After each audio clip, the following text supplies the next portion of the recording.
Welcome everyone to this first session of the Friday for the ORFC 2022 conference. And this session is, for me, particularly exciting.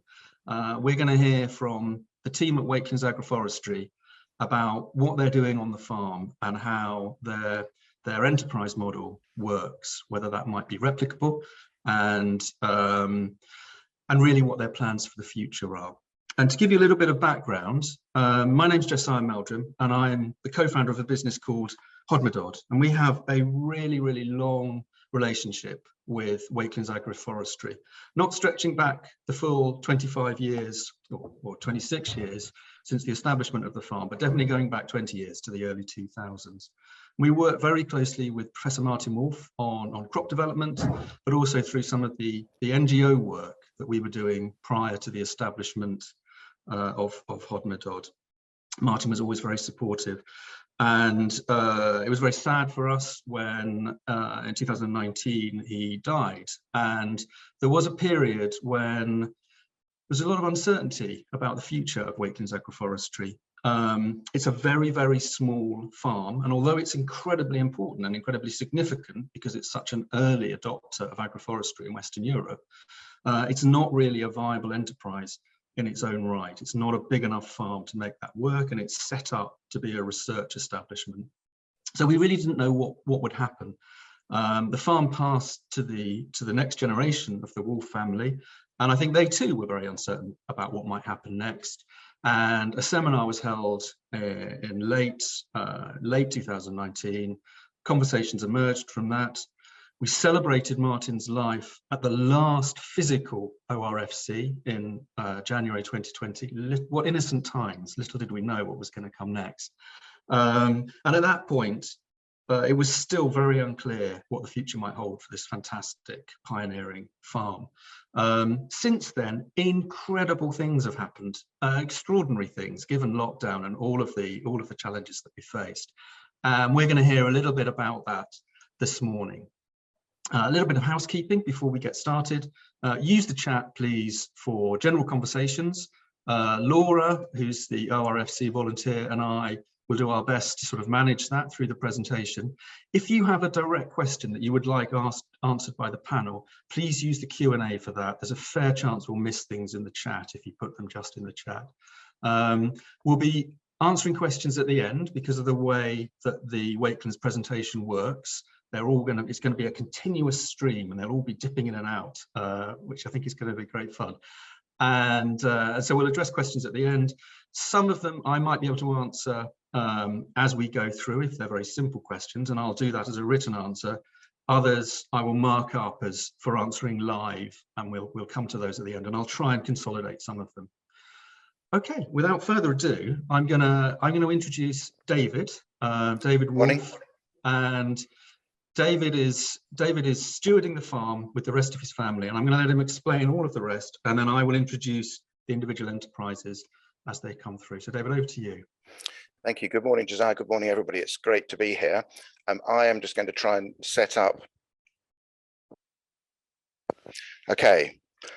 So one of the important things for us in telling our story is to start with a bit of fun. It's as Josiah said, there's a lot of seriousness going on here, but there's also a lot of fun. So we're going to introduce our session this morning with just a light-hearted few moments.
So that's the beginning of our story. Here's Anne and Martin Wolfe back in the 80s.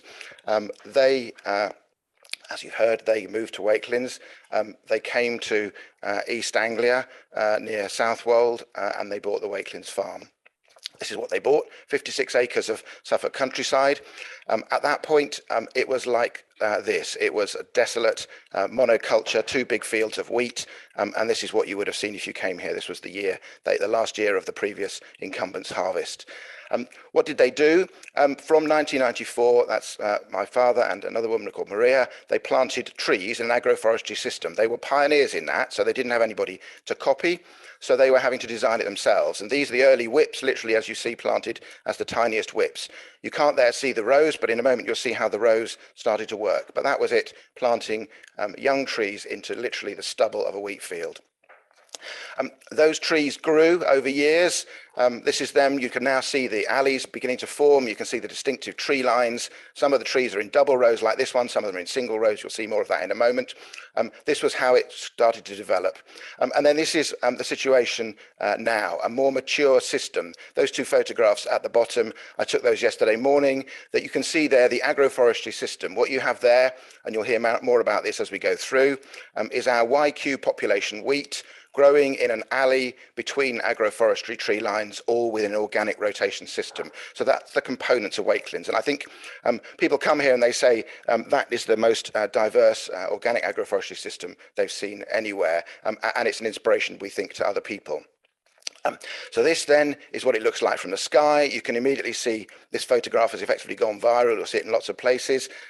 It's a fantastic illustration of the way in which Wakelands literally sits as an oasis in the desert of the Suffolk countryside. The farm below, in fact, the farm at the bottom of that picture, his land runs most of the way around our land. He's 1,500 acres. And there have been years where his 1,500 acres has been a single crop in a single field.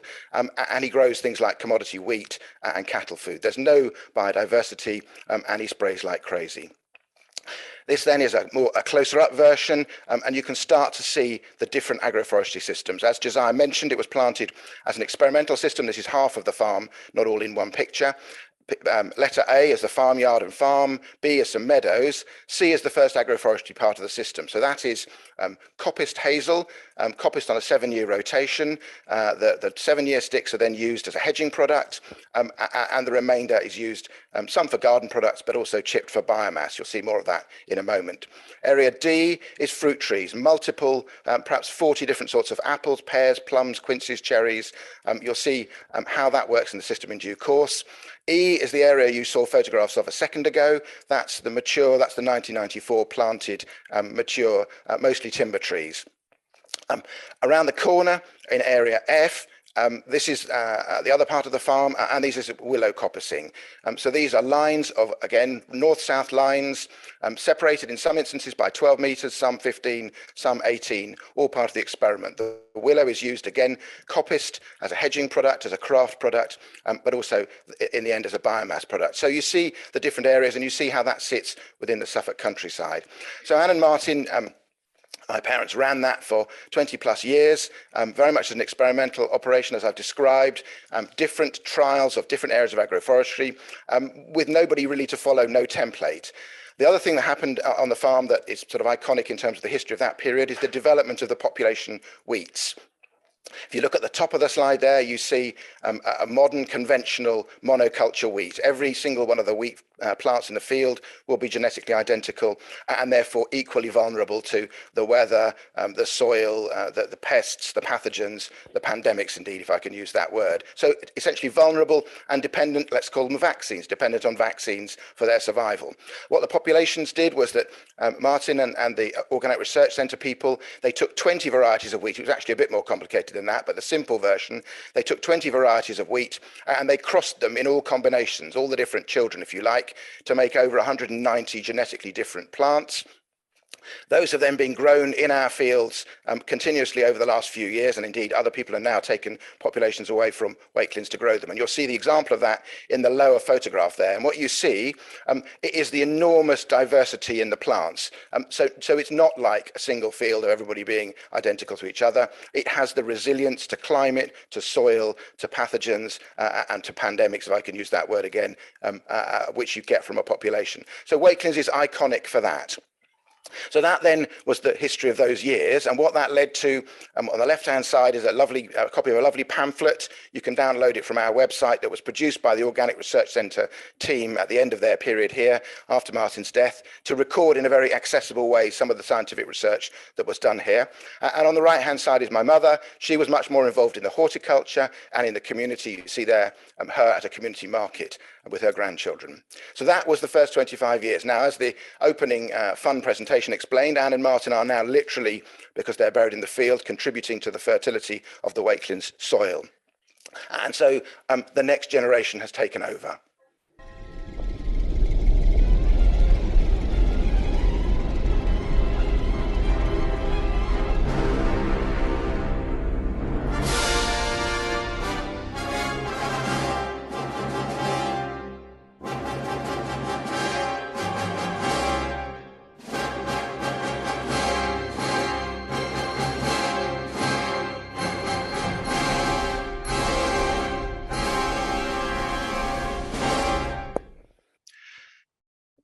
So how did we do it? Well, the first thing we did, as Josiah mentioned, is we held a symposium, the Martin Wolfe Memorial Symposium, the Wakelands Symposium.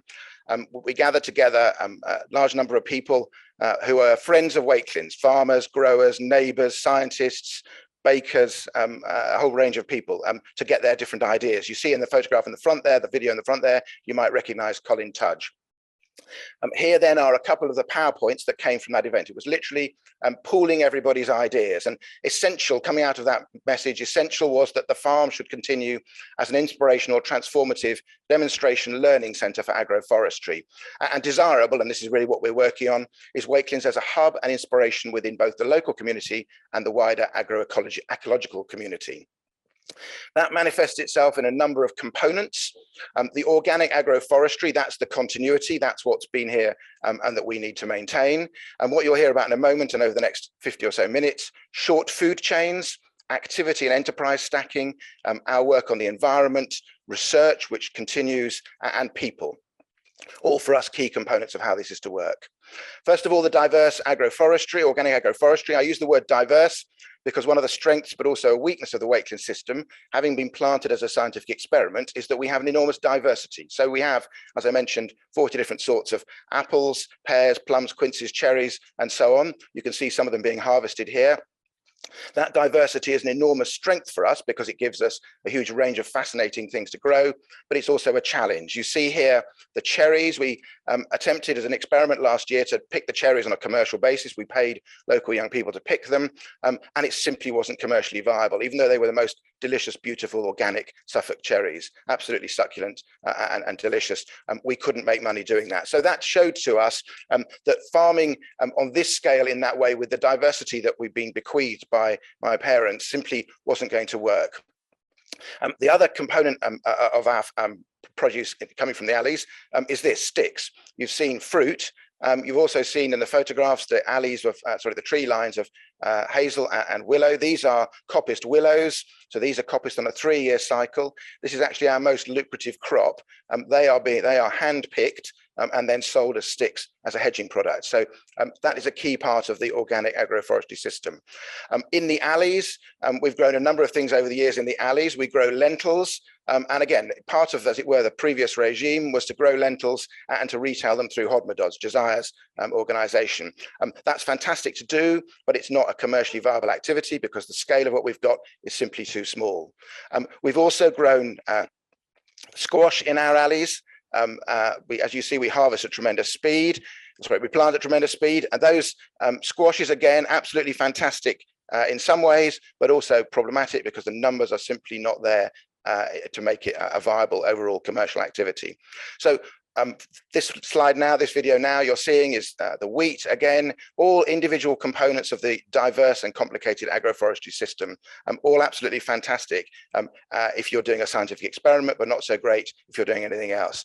Here, the milling on site, the beginning of short food chains, we mill the wheat on site to make flour, and there was a period where the flour was retailed again through Hodmedod's, but pretty much we've brought that to an end because we've now embarked on a system of short food chains. What we mean by that is that instead of producing flour, cherries, lentils, whatever it may be, we have an on-site team, Henrietta and Maisie you'll hear from in a moment. They are part of our short food chain system. What that means is that instead of taking those individual components and trying to retail them, they are processed on site in the Wakelands bakery. Instead of getting flour and so on, you get lovely bread, you get lovely cherry pies, you get lovely quinces. So here at the bottom of this slide, you see the component elements, and at the top, you see what now leaves the site is a finished product. But it's not just about short food chains, it's also about other short chains. What you see here, and you'll hear from her in a moment, is Faye Jones, the Woodland haberdasher. She's taking other products from the Wakelands field, the non-food elements, the leaves, the bark, the wood, and so on, and processing it in short craft chains. So this is all about getting the maximum benefit, putting the maximum back into the soil and the environment and the diverse agroforestry system. We've achieved that by something called enterprise stacking. So what that means is that we have, heard me mention some of them already, different enterprises based here. There's Wakelands, the underlying organic agroforestry activity, but there's also Faye Jones, the Woodland haberdasher, the Real Veg group you'll hear from, Rachel, Holly and Chloe, and Maisie and Henrietta in the bakery. They are connected. This slide doesn't do it justice. It's really more emblematic than anything else. You see Wakelands at the bottom. That's the land. That's the organic agroforestry system. You'll see how each of the enterprises is working with, contributing to and taking from that environment, and how each of the enterprises is also working with its colleagues interacting. You'll see at the right-hand side, everybody feeds into events and courses. They're not just baking bread and growing food and making craft products. They're also feeding into events and courses, which is a key part of our activities. And you'll see at the very right-hand side, we have space, we have capacity for more enterprises of a similar nature. In terms of how they, as it were, pay their way, you can see at the top, the red arrows. Each of those enterprises has a different relationship with us. They're not purely financial. These are not financial tenants in a traditional contractual kind of way. So Faye gives us time in exchange for being based here. The Wakelands Bakery, we have a profit share model, and the Real Veg Group give us 3/35 of their produce. So we have bespoke arrangements with each of the enterprises, which reflect their different activities and their different needs and our needs. The other component I mentioned is the environment. We are very keen to harness and develop and enhance the biodiversity at Wakelands. You see here we have barn owls, deer, hares, and we're particularly proud of the turtle doves. They're rare and getting rarer in Suffolk and indeed this country.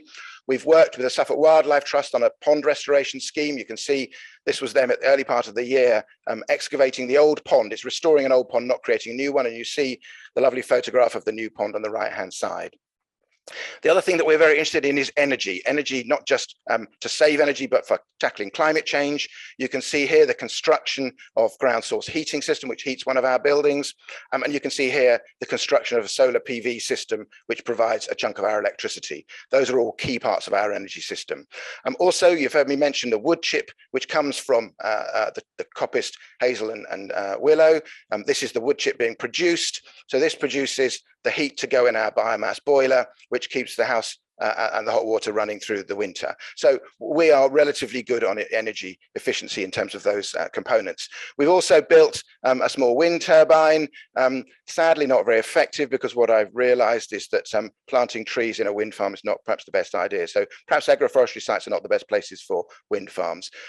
Research, as you've seen, that Wakelands has a long history of historic research through my parents and the ORC. We're now working again with the ORC. They are part of a European project running across 23 countries. You see at the top right hand there, they were here in the summer sampling at those pink dot points, sampling within our agroforestry system, but also in the farm next door, collecting spiders and doing sound recordings to measure biodiversity, to compare bits of our farm with the neighbour, but also with other sites around Europe, a key part of a mature agroforestry research system. People are a big component for us. Different ways of manifesting that. This is not simply an arid piece of farmland. We want people to come here and enjoy it. and be part of it. That's partly to do with things like fun that you've seen an example of already, but also art. Let's wait for the slide to come up. Why that slide's not coming up.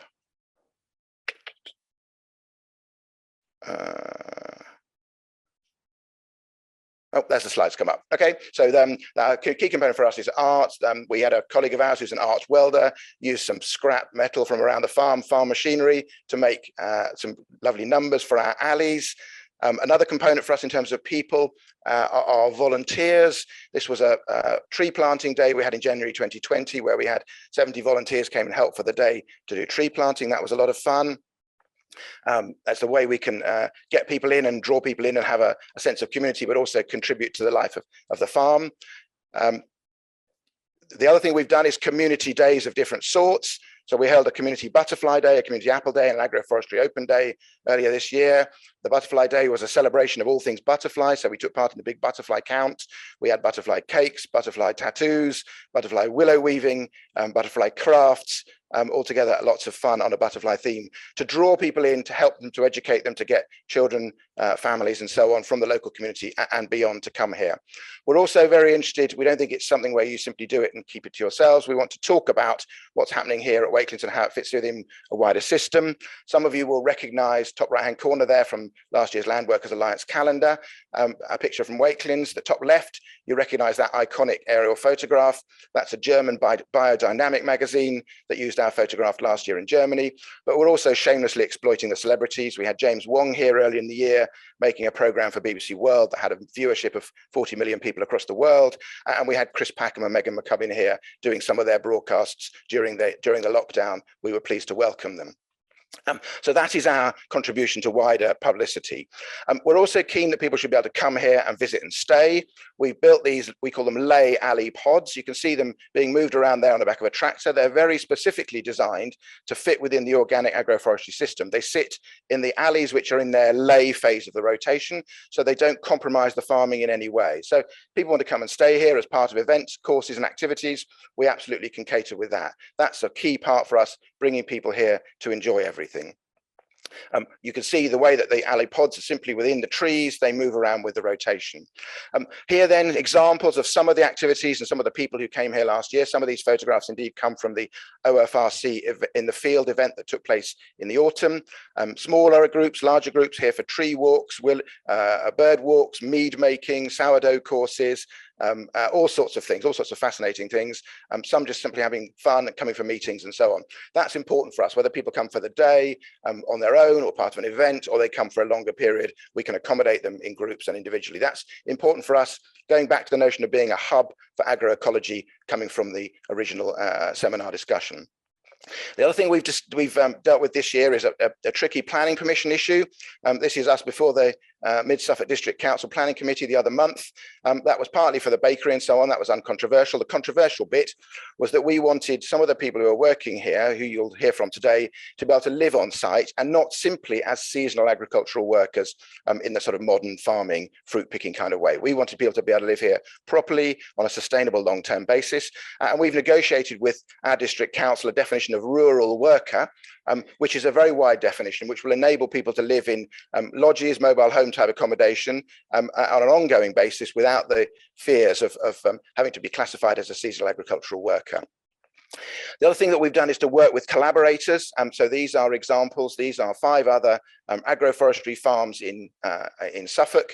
These are all people, you may well know them. They're all people who came to Wakelands over the years and were inspired by different versions of the agroforestry within the Wakelands system and have gone away to do their own versions. So they planted their own versions. These are all up to date, or last year's anyway, photographs of their versions of the agroforestry. Everybody's doing it differently. Everybody's learned differently from the experiments that were set up here originally. And then a shameless plug from me finally. We're having had a successful open weekend last year, 2021. We're repeating that this year in 2022. So put in your diaries the 21st and 22nd of May of 2022. We'll soon be sending out information about that. You'll be able to register and come. Please don't come without registering. And that will be, we hope, another opportunity for everybody, whether they're farmers or simply interested people, to come and see both our system, but also other farms. We hope to go beyond these 6 farms this year and maybe make it more of a national agroforestry system. Agroforestry open weekend. So that's it from me. David, you're now about to hear from other people, but at that point I will hand back to Josiah. Thanks, David. I think everyone is going to be absolutely blown away by everything that you've presented there, and it sets the bar very high for the rest of today's sessions. Wonderful. So what's happening now is that the Real Veg team, Rachel, Chloe, and Holly, who run a CSA in some of the alleys at Wakelands, are just getting themselves into position, ready to click and restart the presentations. If you have questions about any of this, please do use the Q&A and we'll come to them at the end. So anything about, you know, the economics of it, the interrelationships between the various enterprises which will emerge over the next couple of presentations, please do pop some questions in. Give me a thumbs up, you lot, when you're ready to make a start, and I will mute myself and hand back over to you. Yeah, wonderful. So without further ado, here are Rachel, Chloe, and Holly from Real Veg.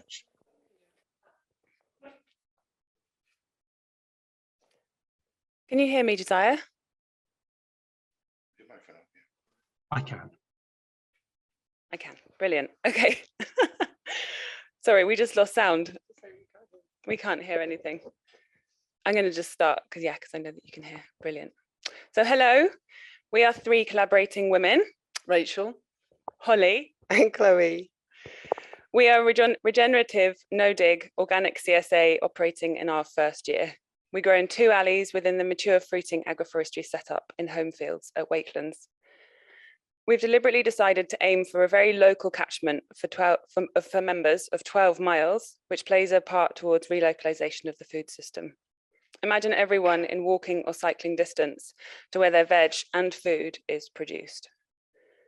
The 3 of us have been planning a collaborative growing project since mid-2019, and we're in the process for looking for land when 2 separate people pointed us towards Wakelands. Our first meeting with David, Amanda, and Henrietta was in August of 2020, after which we felt pretty excited at the opportunity of growing veg on 2 alleys. So the contact led to a refreshingly progressive contract of values and ethics, and here we are. So in March the following year, excuse me, 2021, we started turning the lay alleys into no-dig beds. We had to do this on a tight budget and quickly, as we wanted to get crop in the ground and into shares that same year. But being no-dig and on organically certified land presented us with some challenges. As some of you will know, the traditional way to create no-dig beds is to use cardboard and compost. The cardboard blocks the light for the weeds, and the compost provides an easy growing medium for the seedlings to get established in.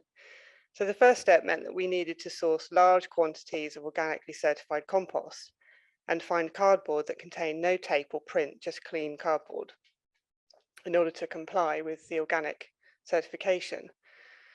So organic compost is like gold dust, right? Nobody really wants to sell it to you, they hold on to it. So we could have used a product called PAS 100, which is a municipal green waste product, but we personally didn't feel that the standard was high enough.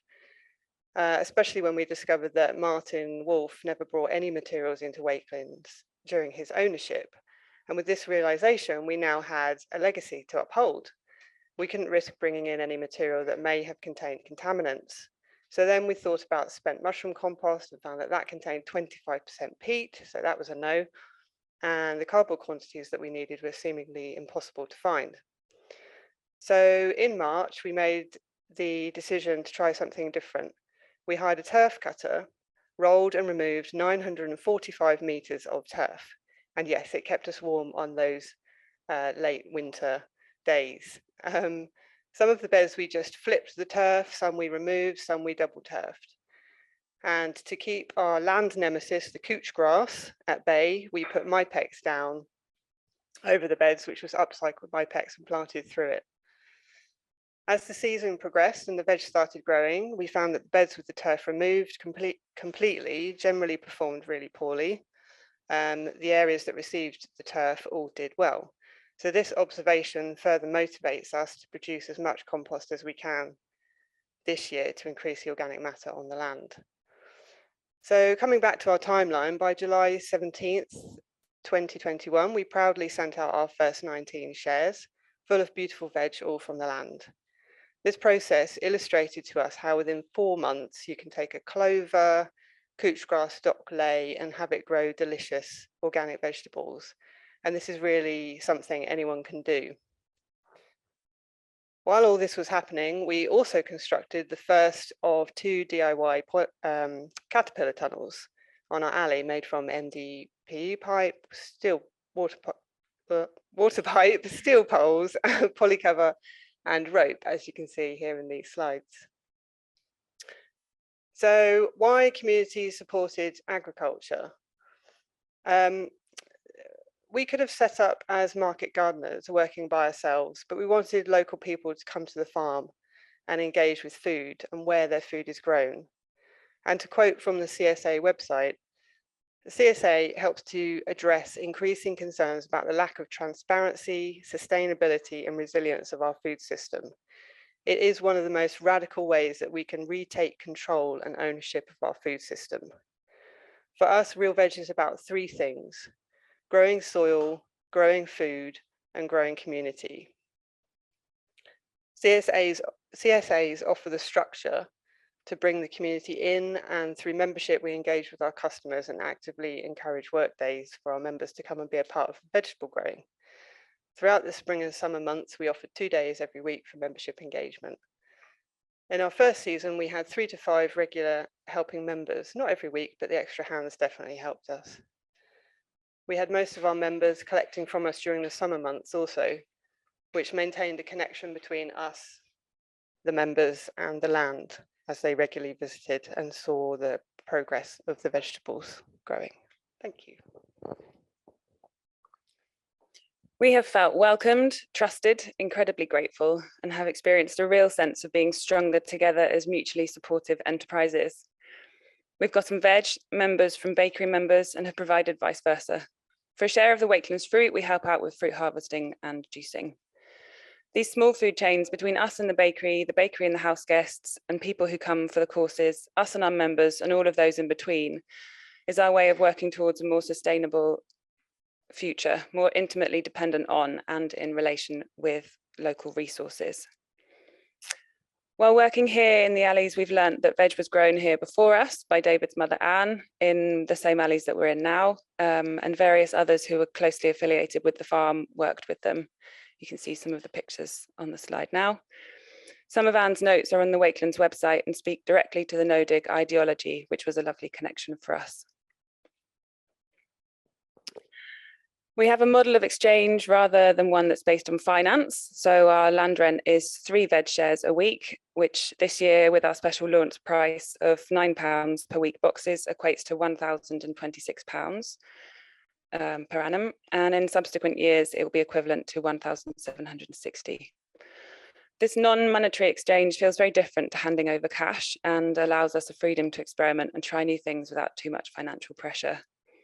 Thus far, we've invested just over 9,000 in setup materials and we've made £5,500 so far this year. 3 of us were able to take the opportunity of setting up at Wakelands as we had some financial support from our families alongside personal savings. Initially, as we set up, we undertook a few days of offside paid work in between field days to supplement. The financial support facilitated the project, allowing us to operate creatively and take our time without pressure to earn straight away. Alongside that, we found David and Amanda's vision and support, which included providing electricity for our needs, water for irrigation, access to storage and the electric vehicle, covered space to use as a packing area, some tools and shared resources, help with troubleshooting, and a huge amount of general camaraderie. The recently granted possibility to live on site, which David has already spoken to, dramatically reduces our overheads and supports the farming practice of early mornings, general food growing, logistics of evening slug checks, high wind checks on the tunnel, etc. And it is this living on site which makes it sustainable for us.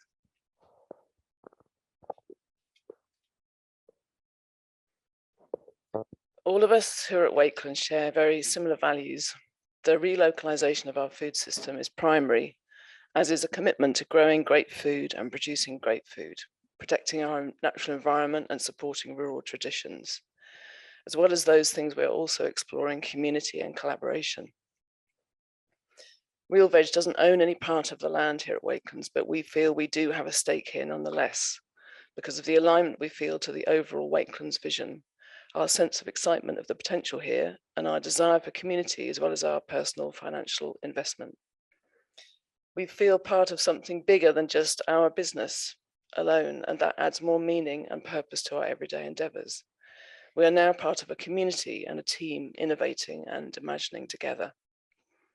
Moving away from the extraction model that has on the whole dominated our world and towards collaboration, care and exchange. By joining with others, we can achieve more, and we get to explore what group prosperity might look like rather than just gunning for individual success. We have obviously done some marketing for our business, but as has been mentioned already, a large percentage of our CSA members have come from the bakery, from the connections and customers they had already made. The people who love real bread also love real veg, of course. A collection of enterprises such as we are on the same site creates those possibilities that you just don't get if you're setting up on your own. As well as sharing customers and knowledge, we're also creating a community and network that supports and sustains us all, and we continue to explore all the ways in which we can collaborate. The rewards of these partnerships far outweigh any loss of control that obviously comes from being part of a system that has other people in it, where you are not a totally autonomous entity. Collaboration and community is the future, we believe. We are not designed to be islands. We then become more than the sum of our parts. Being prepared to live more simply, knowing that we don't need a huge income in order to have a good life. Rather, a good life is one rich with generosity, doing what we love, engaged in a business and a place we believe in. We feel extremely lucky to have landed where we have, growing in mature agroforestry and living with other amazing people who share similar values. Obviously, our intention is to build on what is here to honour the vision and legacy of David's parents, Martin and Anne. But anyone can create something like this, and I think that's one of the key points we are trying to get across today in our presentation. We are all describing what this particular group of people have achieved so far, but anyone can be a part of something similar to this. If those with land and the means can host those wanting to engage in land-based enterprises with an approach that is equitable and an exchange that isn't monetary, a different tone is set right from the start. We can create any number of small farms using money from various sources where many people can work and create their own collaborative enterprises.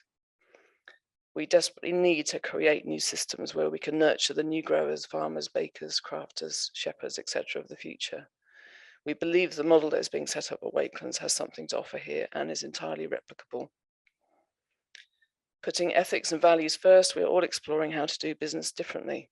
Ethical businesses create goodwill and loyalty, the feel-good factor. Plus, it just feels good to us to be part of something that has ethics driving it rather than profit. We really believe ethical businesses are the future. Every business has a responsibility ahead of profit. What we are involved in then becomes much more about the relationships, the people you live with and the people you serve, your customers, members, supporters. You realize the value is in the exchange, in helping each other, in providing a service, in seeing other people happy, being successful and profitable is almost a byproduct. I'm sure many of you already have this experience in your work or are looking for it. Serving a vision where the relationships between all of us at Wakelands and the local people we serve are at the centre, together with our focus on localisation and growing and making good, healthy food. We believe this will keep us on track and hold to our values when we meet the inevitable bumps in the road. So it's about legacy now, as many people have said about this time. What are we going to leave behind us that will have value to the next generations? We really hope that we can do something here at Wakelands that will contribute to its greater legacy. Okay, Josiah, passing back to you. Thank you so much, you three. That was wonderful, and we've got loads of questions coming up in the Q&A session, some of which are sort of directly related to what you've just been talking about. Next up, we've got Faye Jones, who is the woodland haberdasher, and she's making use of many of the woody species on the farm, but also dye plants and things like that.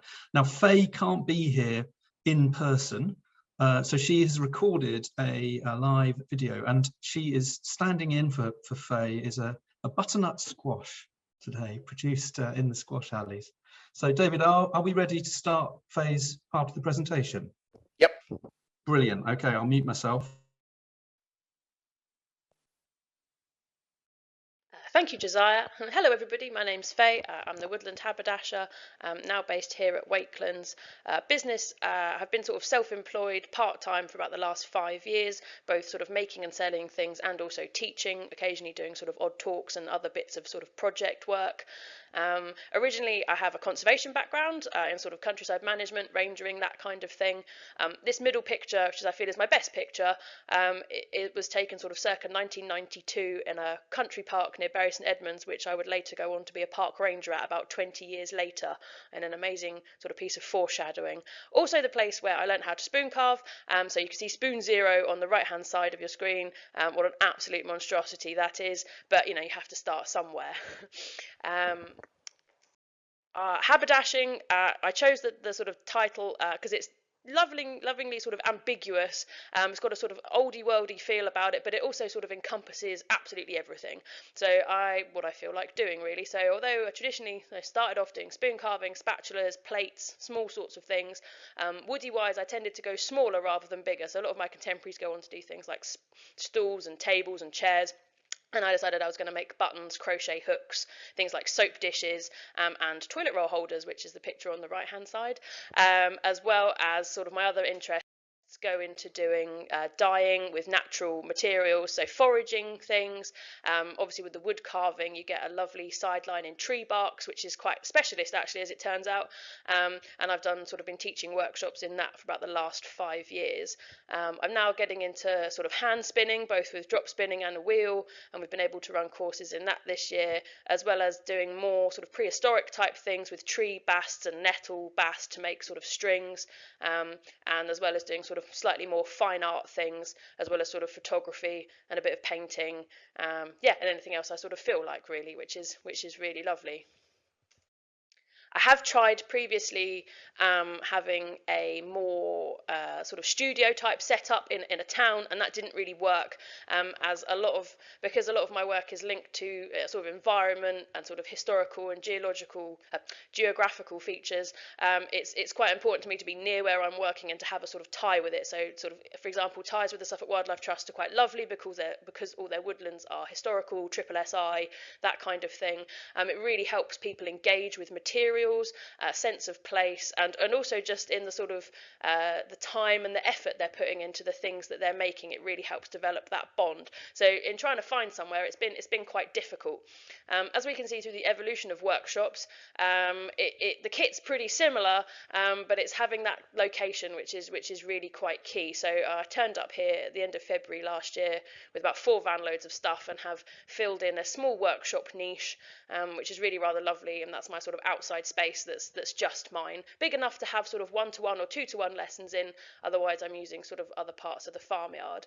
Do have use of some inside space, so things like spinning wheels are quite temperamental and they need to be kept at a fairly decent temperature. They don't like extremes, and also things like textile items, they need to be sort of kept warm and dry. But most of my outdoor things and all the woodwork is done in the outside workshop. Things that sort of add to people making bits and pieces is again all about sort of materials led. So it depends very much on the trees, depends on how they're grown, where they're grown, and here at Wakelands is a bit like sort of like the woody equivalent of a really well stocked supermarket.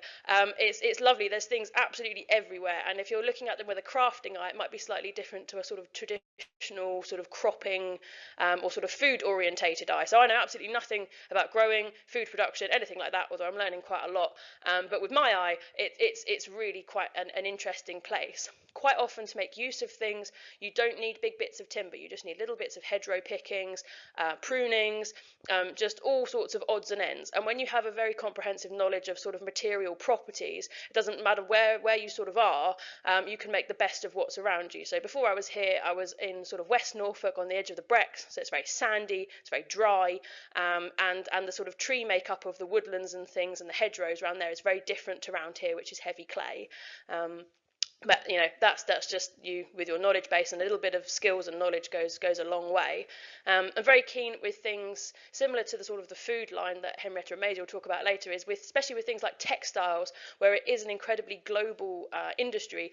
Bringing it right back down to the point of knowing the individual sheep's name can be very, very important, I think, in making connections. So in the bottom picture, that was a workshop we did a couple of years ago, and you'll see that not only is it lovingly hand prepared and spun, but we also have pictures of the individual sheep, and you know, we can tell people that they live 2 miles away and they're grazing on wildflower meadows, and that's absolutely true, and it just makes it so much more relatable for people. Not only are we looking, or am I looking, to sort of connect people with sort of more traditional crafts, or you know, particularly sort of high-end things that might take a sort of a workshop all day, but some of it's very important in terms of sort of small connections, daily connections, things to do with everyday things that people don't often think of as having any line of importance. So I suppose trees and weeds is somewhat of a specialism. So nettles we could talk about all day, but nettles particularly for their variety of uses, craft and food, things like dandelions, things like conkers. So the two pictures on the left hand side are making laundry liquid out of conkers. And you know, I'm hopefully going to have some kind of sort of sustainable soap station here over the next few years. We've got things like horsetails. Nobody likes horsetails, except they're very useful in the sort of natural dyeing circles, but also, you know, you can use them to make quite effective pan scrubbers with. So uses are legion if you know what you're doing. The bottom right hand picture is just of a rag rug from a course we had last year, and again, that entire thing is made up from pants, socks and pyjama bottoms. So no fancy fabric required, just time, effort and someone to sort of lead the way. It's that sort of empowering people to use what they've got where they are with what they have. This is probably a fairly good slide to give you an idea of how a haberdasher looks at an apple tree. I'm barely interested in the apples, to be honest. Very nice, and I'm glad Henrietta has them to make things, to make them into lovely food things. But actually, I'm much more interested in absolutely everything else that's there. So when a prune happens in the summer here, I was going through all the prunings that would have just been burnt or left out in the alleys, and it's amazing what you can make from just what you would consider sort of sticks and twigs. So not only is there salvageable timber for sort of small woody things like spoons, but there's also things for like buttons, pendants, toggles. Crochet hooks is quite a big one. I sell a lot of crochet hooks, and also apple bark is a very reliable yellow dye, so it's nice to be able to produce a whole range of things from just sort of one tree. And every tree is like this. It has its own, each sort of individual species has its own benefits and merits, and it has its own particular sort of place in a haberdasher's heart. So they've all got their own special uses. There's been a few things we've tried this year. So we've tried a few workshops. I think COVID has had a big effect on what's happened in terms of numbers wise, and also just the fact that it's a new enterprise. People aren't used to these sorts of things being available. But from June to November, we ran 11 different workshops. We did spinning, rag making, woad dyeing, hedgerow dyeing, spoon club, and our wild bead and clay workshop, which worked really, really well. Because I've been sort of trying to amalgamate old life and new life together, I haven't got quite as far on with some projects as I'd been hoping. But like I said, as from sort of the end of January this year, I'm fully self-employed and sort of concentrating on my work here. So it's been good to get on with a few things like testing the willow for sort of what shades that produces dye-wise, and just sort of having a go at bits and pieces. The big project that I suppose we undertook last year was growing some woad. So woad is a kind of brassica, produces blue, historically very important, well since the Iron Age. East Anglia, particularly Norfolk, for growing woad. It used to be a commercial crop until fairly recently, and it produces this lovely vibrant blue colour across all sort of natural fibres. So we had to go at doing a little sort of woad workshop where we did woad, then we did woad with madder. So madder's a red producing root to make sort of purples, and then we did it with a yellow, in this instance weld, to make green. So these were 3 separate workshops. We had people come on every single workshop or just one, and out of all the workshops we ran, these were the most sort of popular so far, but they were in the middle of the summer, and I think people sort of felt a bit safer about being outdoors. Growing wise, we tried it in 2 places. So the right hand picture is the end of alley 56, sort of heavy clay out on the edge of the alleys, and it really struggled out here. I think the soil was too heavy for it. It got heavily encroached by bindweed. It got a lot of love and attention, and it just didn't get very big at all. The picture on the left hand side is a spoil heap just on the edge of one of the meadows, which can't be used for sort of food, and it's purely just the sort of the slope in the foreground, and I got between 25, I think it's my best guess, 25 to 30 kilos of leaves off it. And it has a sort of very distinct growing season. It's sort of June to October roughly, and it goes a bit like cut and come again lettuce. So it's just leaves in the first year, and in the second year it flowers and goes to seed, but there's only colour in the first year. So we'll be putting some more into sort of cultivation next year, hopefully to produce a higher volume. Been having a go at doing clay, extracting wild clay from the farm with my friend who's a professional potter. Got very excited, and that's something else we'll be sort of doing a bit more of, hopefully making sort of cups, mugs, more practical items, but the farm's clay produces a really nice light terracotta suitable for sort of a light sort of kitchen thing, so we're very pleased about that as well.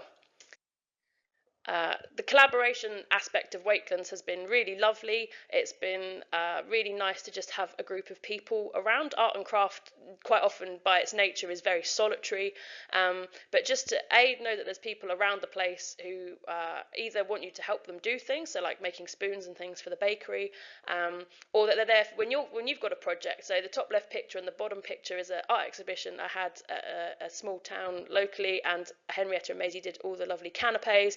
No one really remembers the art exhibition. Everyone still comments about the canapes, which is nice. But everyone turned up, which was lovely. And to feel that support from when we'd only sort of been working together for sort of 6 months or so was really quite lovely.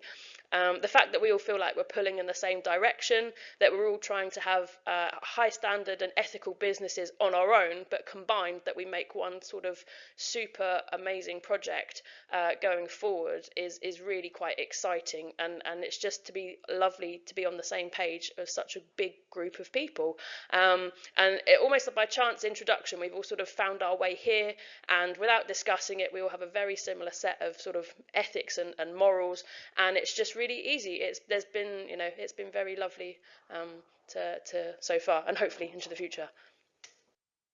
And then just a few more sort of future projects for the farm, and looking at some sort of slightly more odd areas of things that I find interesting that are not necessarily probably what somebody would find of interest commercially. Big thing, I said before, is sort of natural cordage from bast fibres. So the left two pictures are lime bast. So that's where you sort of peel medium sort of juvenile age trees, that you either take them from coppice or from pollarding. Lime isn't particularly, people don't really like it for things much more than sort of carving, so it's not a great firewood. It's very soft, you wouldn't really make spoons out of it. But the bark is very, very useful and has been used since prehistoric times. So you take the bark, you soak the bark, it separates all the layers out, gives you this raw material in the bottom left hand picture, and then sort of by manual application you can twist it and ply it into cordage, and then you can, then taking that forward, you can also then use it for net making. We're not too far from the sea, but in terms of here, you would then hopefully be able to use that to make sort of gathering bags, net bags, storage bags, that kind of thing. It dyes very well. That's the bottom picture, so that's all different colours taken on the lime bast. But at every point in production, it's quite an unusual material, and you would struggle to sort of find it anywhere else. So maybe doing some more of that. And then more nettles, so more fibre, so scraping nettles to make finer fibre, and also using then made twine it actually seems to wick beeswax really well. So we're looking at sort of some sort of wild candle elements. Hopefully if we get some bees here, there are sort of a whole variation of things. Nettles go really well into making paper, some experimental paper I did a couple of years ago, and again farm produces a lot of waste cardboard, and we'd be sort of looking to utilise cardboard with sort of weed species leaves to make a more sort of interesting range of usable papers. And then the biggest one I suppose is a charcoal kiln. So this is a kiln I've had before. It used to be based at Bradfield Woods, Suffolk Wildlife Trust Reserve. It's only a little 5-foot ringer. It's by no means a commercial kiln. but it can produce really good quality charcoal. So the volume of timber on the farm is probably not that large, but even if we do 1 or 2 burns a year, it gets people used to using a kiln. We make enough for the farm, possibly some local areas, and actually it's just about the experience of using the gear and finding the process. Drawing an artist charcoal on the right hand side is also another use for sort of willow if you don't want to use it for biomass. It's a very sort of cost-effective crop. You sort of peel small sticks, put it in biscuit tins, load the top of the kiln with it, and it's really fine quality, so people quite often seek it out. So that's another sort of quite cost-effective process for willow, and we'll hopefully be looking into some more of that. So yes, that's sort of the haberdashery in a small nutshell, long nutshell, but hopefully that gives you a good idea. Anyway, back to Josiah. Thank you. Thanks, Faye. That was amazing. It's so inspiring to see all the things that Faye is able to do with some of the woody species, and some of the questions that are often asked about Wakelands agroforestry is, other than fuel wood and timber, what can you do with those woody species? So it's really, really exciting to see that. So next up, and the final enterprise currently at Wakelands is the Wakelands Bakery, Henrietta and Maisie. And they're going to talk a little bit about the establishment of the bakery over the last year, what they're doing and what their future plans are. So I'll hand over to you if you're ready, Henrietta and Maisie. Okay. You all ready? Yeah, thank you, Josiah. Hello, I'm Henrietta. And I'm Maisie. And we are Wakelands Bakery. We opened in April last year, so we've been trading for almost 9 months now, both coming from professional kitchen backgrounds and careers in food, myself for 13 years, and Maisie since finishing university 5 years ago. We're going to tell you what we've done, what we do, and our role as cooks and bakers within the wider Wakelands community and the agroforestry system.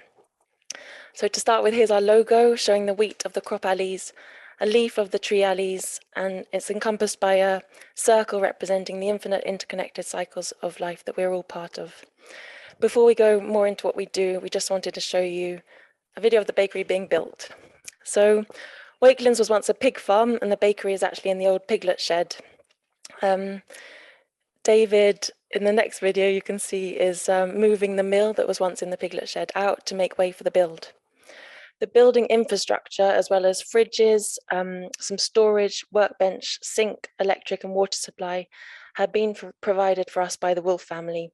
As the business owner, I've also invested all of my savings into the business, of things from jars, jam jars, to ingredients to my labour.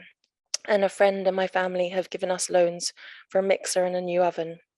Once the bakery business makes a profit, we will work on a profit share model with the Wolfe family. Hopefully from these last images, you can see that it was really important for us to create an inspiring, welcoming, colourful and joyful place to work in, and to welcome people to as well. And we have paintings, quotes, books in the bakery, and also hanging in the bakery is our mission statement, which is to create delicious food for our community with the beautiful abundance blossoming around us. And throughout the presentation, these words will pop up. We fulfill this mission through the many paths of the business, which we like to call our business alleys, as they're so deeply connected to the agroforestry, crop and tree alleys. And to underline how much this farming system inspires our work, this diversity of income streams, which we'll show you, give our business resilience and flexibility. One of the alleys is baking. So we bake 100% whole grain sourdough bread using the YQ and Q population wheats developed and grown at Wakelands. On the left, you can see the beautiful swaying YQ wheat in the wind, and on the right, milled and in dough form. Here we're adding sprouted lentils and YQ grains and chia seeds, which are all from Wakelands. And in the middle, you can see Henrietta baking, and below our YQ tin loaves with a diversity of stencils on top, fresh out of the oven. We're the only bakery using 100% organic whole grain flour in Suffolk. We love whole grain flour. We use the whole grain to ensure there is no waste, and all of the grain's flavour and nutrition goes into our bread. It's also to honour the story of the YQ and its place in our food culture and the work of our farmers and millers. We started off baking around 80 to 100 loaves a week with a small 10 kilogram mixer and a wood-fired oven with wood from the farm. We're happy to say that demand quickly increased, proving that people want real bread and real food. To manage this increase, we invested in 2 Rackmaster electric ovens and a 40-kilogram dough mixer, together costing around £11,000, including VAT. These run off solar panels outside the bakery. We currently bake 250 to 300 loaves per week over 3 baking days. The average loaf weight uses 426 grams of flour. Therefore, we need 15 tonnes of grain per year, of which Wakelands provides about 6.6 tonnes at the moment. We get the rest of the grain from John and Guy Turner's farm in Grantham, which is milled at Hobmedod's, which demonstrates the strength of relationships in a small human-scale real food system. The average wholesale price per loaf is £3.40, and we sell to 11 local shops and online through Hobmedod's. We sell at a few local markets, to farm visitors, and we have a bread subscription where people can sign up to a loaf a week for a retail cost of £4. And our current monthly bread turnover is approximately £4,000. So another alley of our bakery business is harvesting and processing the abundant diversity of fruit at Wakelands, as this slide illustrates. As Wakelands has been broadly a research farm up until now, last year was the first year all of the fruit was harvested, which is really exciting. There are around 40 varieties of apples, of which we harvested 600 kilos, 15 varieties of plums, some of them you can see at the top of this slide, looking beautiful and colourful, of which we harvested 350 kilos, and 8 varieties of pears, as well as quince, medlars, mulberries, and lots more. We use some of the fruit fresh, as you can see in these fruit tarts in the centre of the slide, and the apples are used fresh to make apple juice by Ian in Essex, who you can see on the right of the slide with Maisie picking.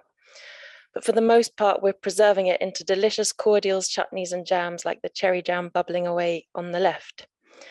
We're also self-sufficient in our own dried fruit. You can see a jar of our own dried plums or Suffolk prunes on the right, and a pretty slice of dried apple on the left. We've also been drying pears, which have a really delicious caramelly fudge-like flavour. And as well as sort of localising our own dried fruit source, we've been experimenting with localised sources of sweetness as well, such as reducing apple juice into molasses. These age-old processes of preservation are vitally necessary, so we have products to sell and feed to people during the hungry gap. As with the wheat, we are essentially adding value on the farm to what is not a very profitable crop for Wakelands. It's not profitable to employ fruit pickers and sell the fruit fresh due to the small, diverse and dispersed quantities. However, selling a slice of cherry tart with fresh cherries and jam inside at an event is more commercially viable. We're also really understanding the extent to which people are affected by eating the food in the place where it was grown. It directly connects them to the land and makes them think about where their food is coming from. Real, alive food moves us, our minds and our hearts and our spirits. And as the cooks who are processing it all, it sparks our creativity and makes us use our imaginations. And this is really demonstrated by what we've done with just one ingredient on the farm this year. Squash. So instead of thinking that cooking seasonally is restrictive, we see the living world that we are a part of as not lacking, but totally abundant. And instead of being led by a recipe and buying out of season imported food without an identity, the produce guides how we cook. These videos and images show all the things we've done with Marian's beautiful squash this year. You can see Marian in the centre with all her squash. Top left, we have our lovely friend Lakshmi from Pondicherry making squash and YQ parathas, which were served with a fig leaf raita, which you can see to the right. Fig leaves give the raita a localized coconut flavour. And below the parathas, there is a naked oat pilaf with roasted squash. Bottom left, we have a squash and apple chutney. To the right, you can see us at an event at Hobmedod's where we catered for 150 people. We didn't have any potatoes on the farm for mash this year, so instead we mashed the squash and called it squash. As well as drying fruit, we also candy squash to preserve it. You can see the bright orange chunks to the right of Marian. Then we use it in recipes such as the Christmas puddings above it, the mince meat for the mince pies at the top right, and in other puddings like the ice cream squares or semifreddo that you can see below it. And to the syrup left over from candying the squash, we add Wakelands apple cider vinegar to make squash squash, which you can see being poured by me, although I'm not sure the video is running. But we puree it and use it in our baking, such as these scones on the bottom right. And finally, Marion also grew some Gleisdorfer naked seed pumpkins, and you can see the seeds next to the scones at the bottom there. Another alley of our business is catering, involving the produce from the whole agroforestry system coming together, not just food, but also materials. So bottom left, we have some wooden spoons made by Faye, which we use for cooking and serving. This part of our business, along with all the other cooking and baking we do, is also about collaboration beyond the farm gate, and working with produce from other small to medium scale farms. Bringing people together around real food is an expression of kindness, generosity, and love, and is such a fundamental part of creating flourishing and convivial societies that we all want to live in. So we cater for events off the farm. Here we are at NOC on the top right, National Organic Combinable Crops, organised by Organic Farmers and Growers, ORFC, where we made a feast, which you can see on the plate below, of Lakshmi's dal makhani with local peas Bombay mix, some YQ naan breads, Shimpling Farm mutton kebabs, and vegetables from real Veg CSA, who you can see in the centre.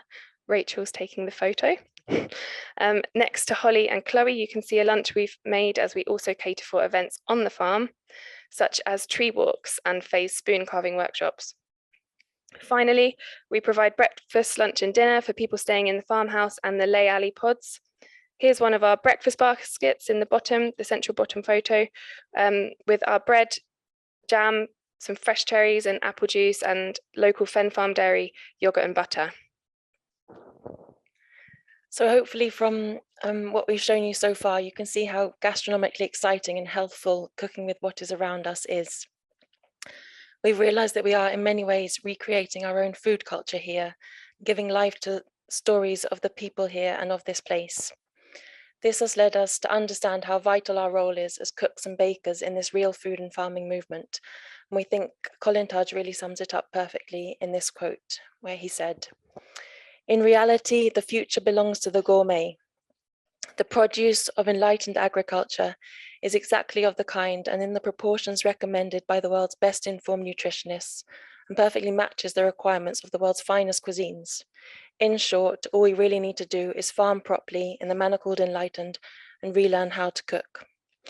We all need to be cooks and bakers to create a demand for agroecological farmers and growers, give them a route to market, and spread the word through the food we cook and eat 3 times a day, from our homes to our hospitality industry. So as well as cooking and eating, we educate and welcome people into our bakery to learn, which is the final alley of our business. This slide shows our dear friend Kim Bell on the right from Small Food Bakery, teaching in Wakelands Bakery, her population loaf course, about decommodifying our food system, bringing humans back into the bread system, and how we as bakers have the skills to adapt to the grains that are around us. On the left, you can see our friend and miller Keith from Hodmedodds, who came to bake with us for a day to inform his work as a miller. And finally, in the middle, you can see Nono and Luan baking bread and having fun. And as David has said, and I think Real Veg and Faye have really shown as well, having fun is such a huge part of all of our work. And every day that we bake and cook in this way, we're reminded of the power of real food to bring so much joy.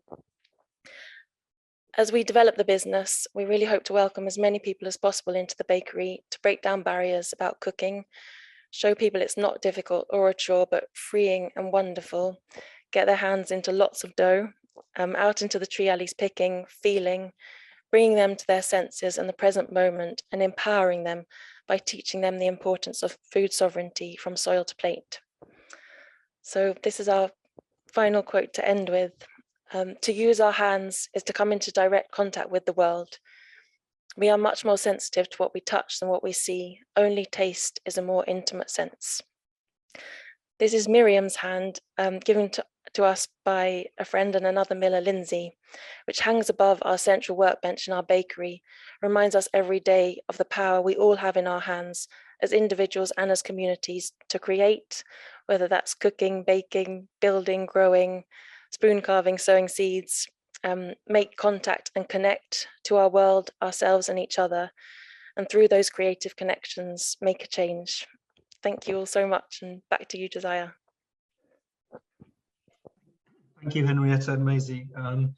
That was absolutely beautiful. The whole thing is beautiful. I feel quite moved and remembering some of the things that you all showed in your slides and having been there. And yeah, the fun, the joy of it all, the joy of the connections, the celebration. I think it's really important to emphasize, you know, that Wakelands is all about celebrating what they've achieved and what they've succeeded with. And it hasn't all been easy. And I think some of the questions we're going to come to will address some of those challenges.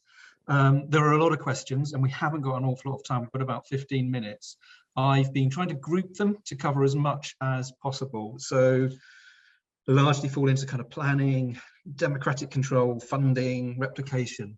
So we've got some very quick ones to start with about the planning process. So David, I think probably you might be the best to explain a bit about how that went, particularly planning permission for the pods, how you convinced the council to grant permission, and is there any learning that might be, you know, that might be shared with other enterprises looking to do the same thing? So we needed to apply specifically planning permission for three things. First of all, the bakery conversion, that was uncontroversial. Also the lay alley pods and for people to live in mobile home accommodation on the site. And the last of those two were controversial. We ended up agreeing, controversial with some of our neighbours who feared what we might do, but not actually what we intend to do. The lay alley pods are all about people coming here for courses and events. So in the end, we managed to negotiate a set of a framework around that with the council, which is quite satisfactory. The really exciting bit, I think, was the accommodation that's not seasonal agricultural workers with that rural worker definition, because that allows people to be here all the time. And that's controversial because local authorities fear sort of the creep of residential houses and so on into the countryside. And so I think our success in that was to persuade the council that people should be able to live here, not just for operational reasons. This is not just, as it were, being on your land to look after your animals, which is the classic connection, but also for financial reasons. And I think what we exposed in a way was a catastrophic lack of affordable accommodation in the countryside. So if anything, that was I think our big achievement was to secure accommodation for rural workers on site, which I think is something that I hope other people can then do in other places. Yeah, I think that's so important. I think that's really, really so critical.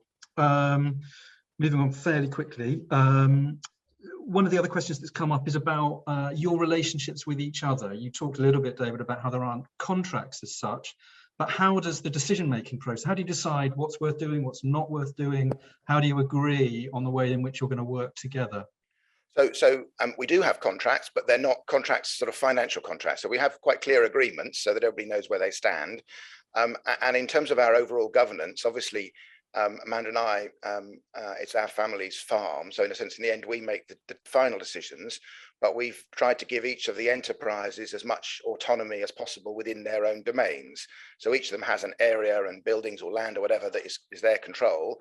And then we have shared spaces. So that works partly because of the people who've ended up here, which is fantastic, and their collaborative approaches, partly because, as I think Rachel mentioned, we have a specifically written down set of agreed values, so everybody knows they're coming from the same place, but also because we do a lot of communicating. We have a lot of discussions, not in a kind of, as it were, sort of navel-gazing kind of way, but to make decisions and get things done. So far, so good. It's working, and let's hope it continues to work.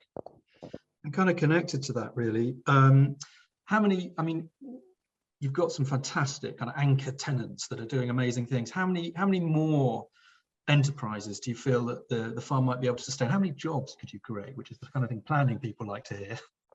Yeah, it's very difficult to know how many we could sustain because it really depends upon what their needs are. So you've heard, obviously, the Real Veg group are using some of the land. Henrietta and Maisie are using some building space. Faye is using land and building space.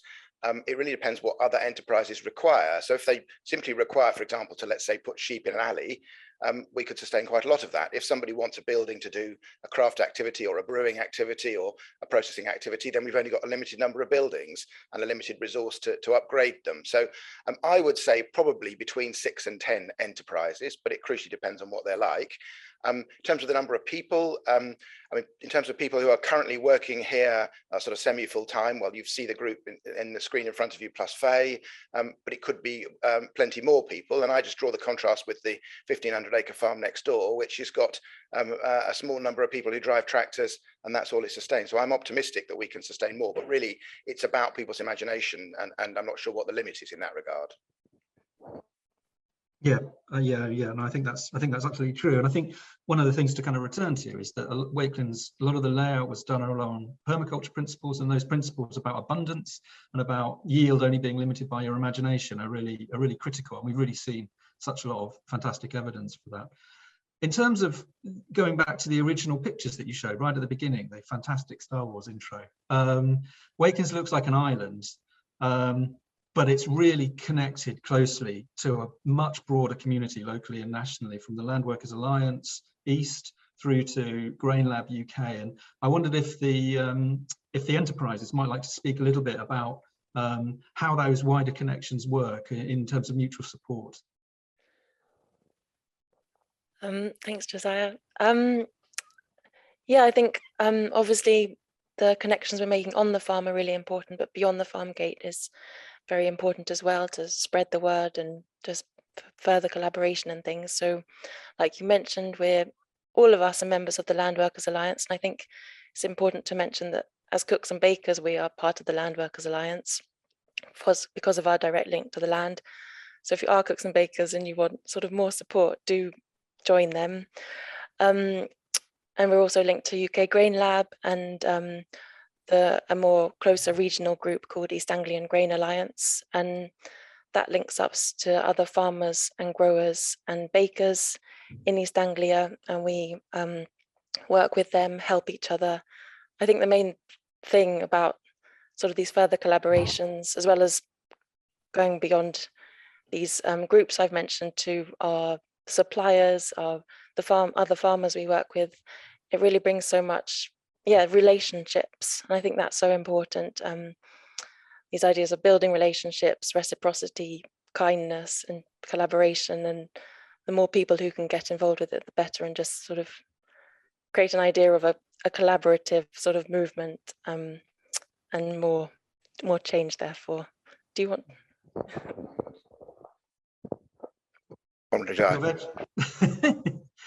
And there's a whole kind of cluster of questions also, which I think are really interesting, about replication and scale. So Wakelands was kind of pressed into this by the very small scale of the farm to think about how you could add value and stack enterprises.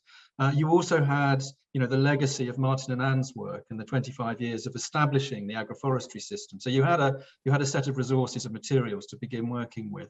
How easy do you think it would be for someone who's maybe in organic conversion or is just beginning to establish agroforestry? What would you recommend as the steps towards making a Wakelands happen elsewhere in some way, shape or form?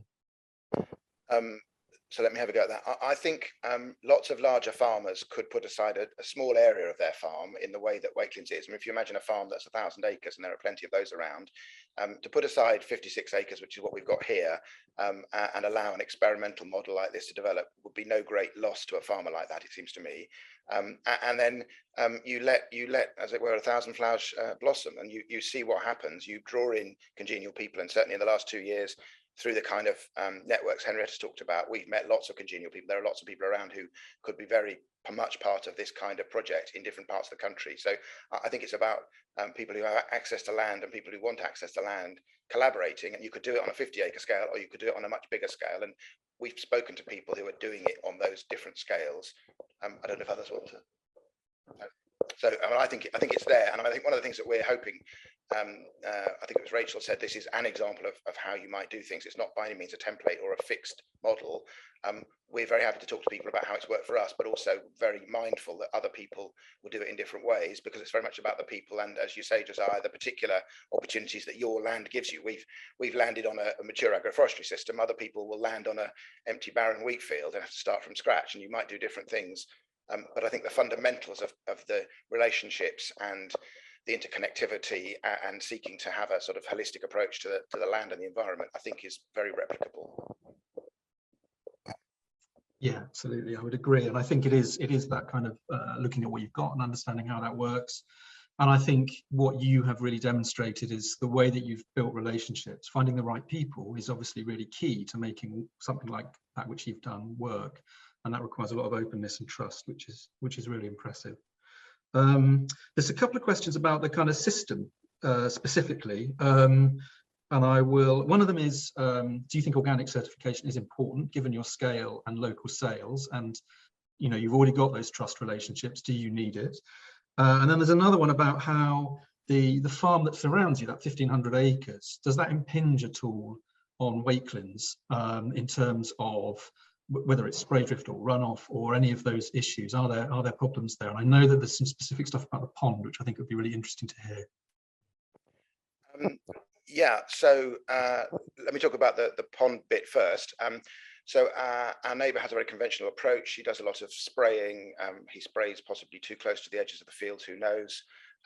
We share a boundary with him which has a ditch along it, and that ditch flows into, or at least used to flow into, the pond that you saw in my presentation earlier on. So when Suffolk Wildlife Trust came to renovate that pond, one of the first things they did was to divert the ditch water around it, because previously all of not just our runoff water but also his runoff water had gone through that pond, and that meant that there was far too much nutrition in the pond. So it was always going to be green algae, never going to be clear, oxygenated, fresh, biodiverse pond. So as I say, one of the first things I did was to divert that water, and the pond has now come back with lovely clear water, with lovely pond plants growing in it that won't have grown in it for many decades. So that's a very sort of specific, tangible way in which it impacts upon us in that sort of way. I mean, I suspect we also get issues around wind and so on, but to some extent those are mitigated by our own trees.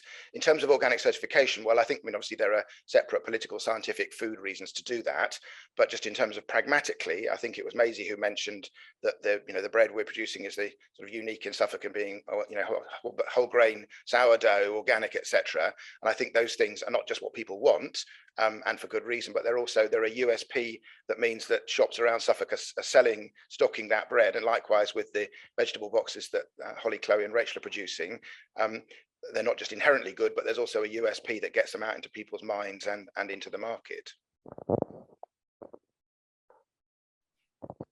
Yeah, I think that's really true, and I do personally. I think that often the cost of organic certification is put up as a barrier by small producers.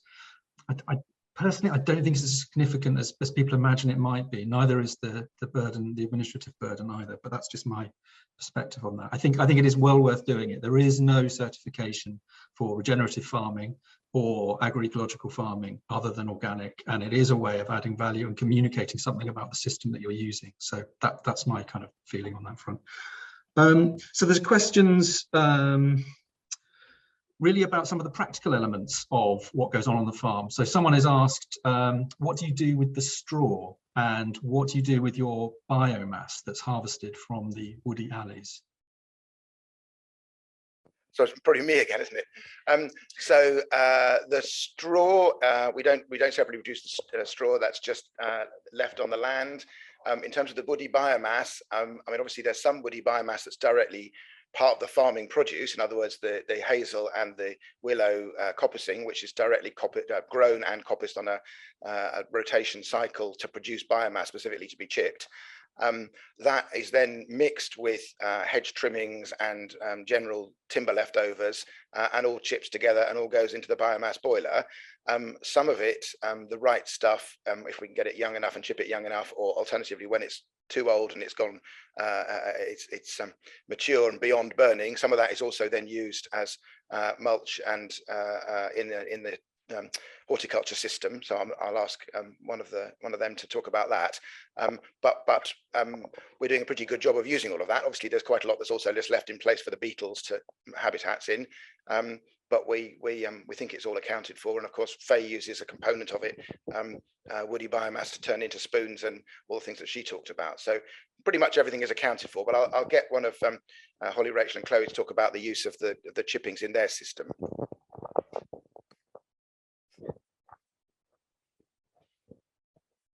Yeah, so this year we're having some poplar. The Wakelands is having some poplar coppiced. So we're going to be using that as ramiel or ramiel, I'm not quite sure how it's pronounced. We're going to be using that as a product, and we will put that direct onto the land as late as we can, because it's heavy clay and we can't get tractors onto the land to move the stuff right now. So yeah, sort of late spring, we'll be using that as a product, which will be an amazing soil conditioner, and we'll bring in lots of fungal activity, which is what we're trying to maximize here to increase the health of the soil. That is brilliant, and I think that whole system, the way everything feeds into itself, both economically, both in terms of value adding, but also in terms of your relationships, in terms of the ecology. I mean, it's so beautiful and brilliant. And we only have 1 minute left, unfortunately. So there are loads more questions. I'm not quite sure. Laura has just suggested that there are opportunities to talk later. I would suggest that anyone who wants to contact Wakelands, go to the Wakelands website. Each of the individual enterprises have their own little microsite there, and you can contact them through that. They're active on Instagram and Twitter, and they're very open to having conversations. There will be loads and loads. There will be a calendar of events, which is probably already being populated on the Wakelands website for the coming year. Please do come and visit, come and see what's happening in real life. And just thank you so much. If there's any last things you want to say to everyone, please do. But it's just been absolutely wonderful. Thank you. So I'll just reiterate what you just said, Josiah, which is people are more than welcome to contact us. We're not good, really. We're not set up to receive random visitors, particularly not at the moment. We do have a website and with microsites, lots of information and a contact database. I would suggest people, if they want more information or to come and visit, they sign up on our contact database. They will then receive newsletters periodically. We're waiting to see what happens with the next round of the sort of COVID lockdown before announcing our 2022 programme, but that will include a whole range of things across all the different activities. The one thing that is already publicised within that is the Agroforestry Open Weekend, May the 21st and 22nd, but there will be other things. And indeed, if people want to come and just make their own personal visits here to stay in the alley pods or the farmhouse for family visits or group visits or whatever, that's all entirely possible. So please do get in touch and follow those things up. Each, as you say, Josiah, each of the different sections has its own microsite within the main site and social media presence. So there's plenty of information about what's going on. Brilliant. Thank you very much from everybody. Thank you from all of us. Thank you. Thank you so much. And that is it, I'm afraid. But what a beautiful start to the day. Thank you.